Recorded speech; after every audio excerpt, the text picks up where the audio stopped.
Comprei um tanquinho de lavar pincel e hoje eu vou testar com vocês. Eu tô com medo desse negócio aqui não funcionar. Se funcionar, vai ser uma mão na roda pra mim, porque eu morro de preguiça de lavar pincel. Então, bora lá. Gente, ele vem com um cabo USB. E aí eu vou colocar aqui e vou colocar água até aqui. Eu vou gravar tudo pra você.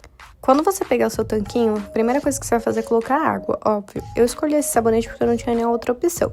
Deu um trabalhinho, eu não vou dizer que foi uma coisa assim 100% automática, mas ele limpou bem. A esponjinha foi o que mais me surpreendeu. E aí, o que vocês acharam do meu super tanquinho de lavar pincel?